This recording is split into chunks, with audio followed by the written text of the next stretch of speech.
Ste že slišali za OMAD? Gre za kratkoročno dieto, kjer ješ samo enkrat v dnevu, preizkusili so jo pa tudi nekateri znani in pa tudi manj znani. V današnjem videoposnetku si pogledajte, kaj je OMAD, kakšne so prednosti in slabosti te diete in kako sva se tega izziva lotila midva.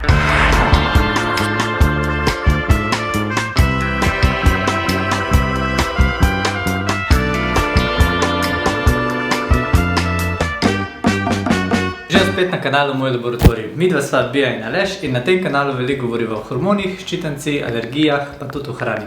Če vas taka vsebina zanima, se naročite na kanal in tako boste obveščeni vsakič, ko objavlja nov video.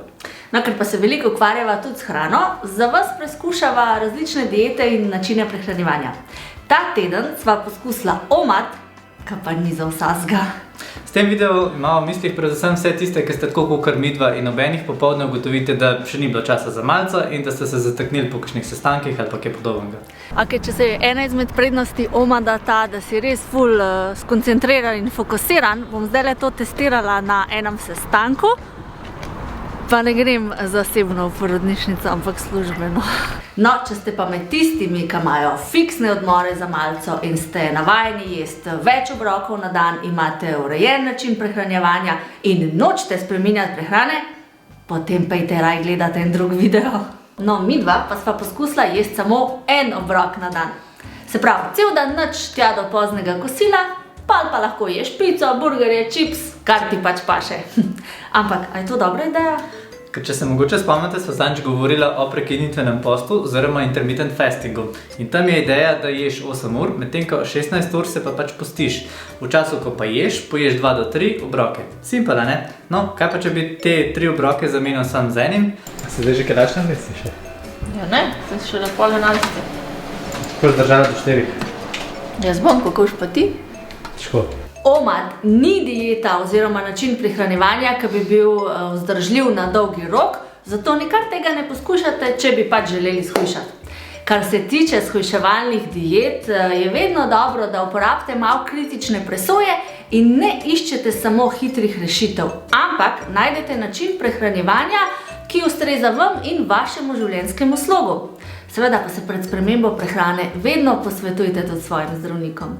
No, verjetno vas zdaj večina razmišlja, ok, en obrok še spustim, ampak da bi mogel pa vsak dan spustiti 3 obroke ali pa več? No, zagovorniki OMAD-a pa pravijo, da so prednosti naslednje. Boljši fokus in pa boljša produktivnost. Saj veste, kako se slabo počutimo po polnem kosilu. Smo zaspani in namesto delati bi šli raje spat. Če po delovnem času pač nič ne jemo in imamo to polno kosilo potem doma, smo pa saj v službi produktivni, a ne? No, evo, se je pa zakomplicirali že takoj ta prvi dan. Zakaj? Ugotovila sva, da imava po službi en tak maratonski sestank, tako da evo, sva si kar prestavila prvi obrok še na med službo, pa sva si naročila eno pico, tako da to bo uradno na eno prvo in edino OMAD kosilo. Naslednja prednost ne bi bila izguba teže. Težko namreč poješ več, kakor telo potrebuje, če ješ samo enkrat na dan. In tudi, če vaš obrok ni glih zdrav po vseh standardih, se pravi pač pojeste vse, boste zelo verjetno pojedli manj, kakor če bi imeli več obrokov. Ne bo to sploh vplivalo na težo.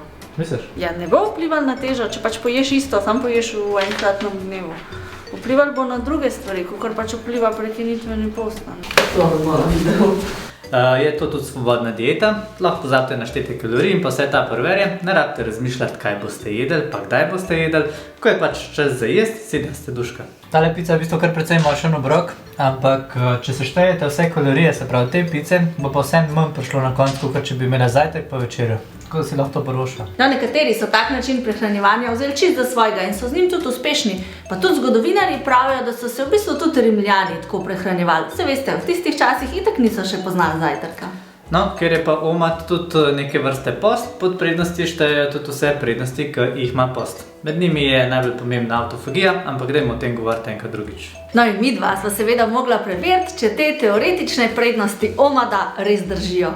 Oba hodva v službo in večkrat se zgodi, da pač zmanjka časa za malico, kar je takoj že prva prednost. Bo pač malico preskočila in bo imela prvi obrok šele popoldne v 5. No, sva pa ugotovila tudi par stvari na temle najinem OMAD izzivu. In prvo je to, da sam zato, ker pač lahko ješ vse, kar pride mim, ni lih treba, da to tudi narediš. Zaradi tega, ker na koncu dneva ugotoviš, da si pojedel samo svinarijo, ki sicer ne bi. In to lih ni optimalna hrana za telo. Sem gotovo, da je še ena pomanjkljivost tele pice in sicer to, da moram jaz na dan pojesti 150 gramov beljakovin. Ampak tale pica ziher nima 150 gramov beljakovin. Sploh pa to še toliko bolj pride do izraza, ker sicer jeva čist druge in predvsem bolj zdrave stvari. No, moje običajno kosilo bi bilo sicer precej bolj zeleno, kot je tale pica, ker ponovadi jem samo kakšno solato. Ampak če bi hotela na tem omadu za ta en glavni obrok jesti samo solato, bi je mogla pojesti res čist preveč, ker solata nima toliko kalorij, kot jih ima tale pica, ampak tole pica bom pa kar zmazala. Omad tudi lih ni najboljša stvar za vse bolj resne športnike. Jaz na primer hodim na fitness vsak dan. Treniram na moči, zato na tej dieti lih nisem podelal kakšnih rekordov. A sem bil ful nažrt, a sem bil pa ful lačen. Evo, te pice so sem bolj sam veselil, kakor je bila pa res dobra, pa mi pasala. Tako da kakšnim bolj resnim priporočam kakšen intermittent fasting z oknom 16:8. Jaz pa takoj vidim, kje bo problem pri tem omad. Sladica po kosilu. Jaz običajno pojem 2 obroka čez dan, pa te 2 skupaj imata maksimalno 1500 kalorij. Pa lahko pa še sladico, pa vse skupaj sem na koncu nekje na 1600, ne? Zdaj pa že sam ta pica iz tistega enega obroka je po mojem imela prek 2000 kalorij, kar pomeni, da sem jaz v bistvu na slabšem. No, omad pa je super trening za disciplino in voljo. Lakota je namreč dober pokazatelj, kako trmasti ste. Kako pa zgleda omad v realnosti? Ob polnoči zvečer greš na burek. Če si jaz recimo zadam nek izziv, ga običajno se kar držim. Sploh, če mi ni treba telovaditi. No, proti lakoti pa pomaga tudi kava. Ne, grem raj kar na kavo. Če se vam tako zdi, da je disciplina ena mišica, ki jo je treba natrenirati, potem je omad res dobra vaja za disciplino, da jo spravite v boljšo formo. Postoji ti cel bodybuilder v disciplini. Aha. Tudi če 100 ljudi pravi, da je nekaj dobro za vas, to še ni nujno res. Rezultati različnih analiz so si pa itak vedno nasprotujoči. V eni raziskavi so recimo preverjali kri posameznikov, ki so jedli samo enkrat na dan in so ugotovili, da jim je narastel pritisk in pa holesterol. Skratka, 2 učinka, ki nista glih zaželjena. Problem je tudi v tem, da en obrok na dan lahko vodi v veliko stranjenje, ki potem vodi v nažiranje, se pravi lih kontraefekt, potem vodi v pomanjkanje energije in pa slabše počutje. Zaradi tega ste lahko tudi bolj utrujeni, pa imate mišične krče in pa tudi vodi lahko v zamegljeno razmišljanje, ki pa težave s koncentracijo. Evo, da 1 do 10, koliko si lač, ne? 13. Ampak tista pica se včer ni izkazala, ne? Ne, danes bo raj solata. Danes bo clean eating. No, v drugi raziskavi pa so ugotovili, da je tak način prehranjevanja v bistvu koristen za ljudi, ki imajo diabetes tipa 2. Na ta način jim je padel nivo glukoze v krvi, ampak te učinki so pa bili žal začasni. Postenje je lahko koristno za telo tudi zato, ker izboljša odpornost telesa s tem, da celice podvrže pozitivnim stresom. Celice potrebujejo za svoje delovanje glukozo in to dobijo iz hrane. Če hrane ni, potem so celice v stresu. Se pravi, podobno teorijo zagovarjajo tudi tisti ljudje, ki prakticirajo keto dieto. No, daljše postenje pa ne bi imelo pozitiven učinek tudi na nekatere kronične bolezni, diabetes in pa celo nekatere oblike raka. No, raziskave pa torej kažejo tudi, da postenje ne pušča nekih dolgoročnih negativnih posledic na telo. Mami, a lahko zdaj jemo?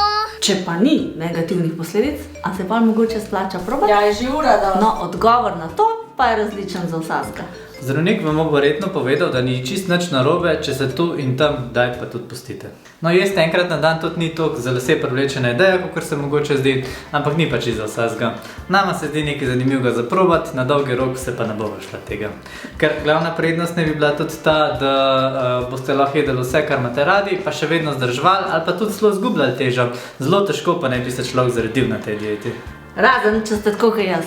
Jaz imam načeloma na dan samo 2 obroka, ki pa sta ponavadi kalorično precej manjša, kot je bil ta eden na omadu. Tako da na dolgi rok, če bi jaz tako jedla, bi moje kile šle, tega pa nočem, ne, hvala. No, moje kile so šli pa dol, kar je pa v bistvu lih nekaj tazga, kar nisem pričakoval, tako da to tudi ni zame. In tudi na dolgi rok, kot sva rekla, omat ni prav primeren. Ker zamisliti si kosilo pri mami v nedeljo ali pa vse obiske pa žurke, kjer se kar naprej nekaj peče ali pa reže. No, sicer je pa z omadom čistko, kot z vsemi ostalimi dietami. Treba je vedno poslušati tvoje telo in če opazite neke čudne spremembe, slabše počutje, če vam nekaj ne paše, potem je pač treba prekiniti. No, lakota pa preizkuša trdnost naše volje in ko se ji upreš, imaš, če ne drugega, vsaj manj krožnikov za pomit. Upava, da vam je video všeč, če vam je bil, nama stisnite like, naražite se na kanal in pa predlagajte še kakšno drugo dieto, ki jo morava midva probati. Midva se zdaj vrača v laboratorij. Se vidimo naslednjič. Vi pa še naprej skrbite za svoje zdravje. Čau.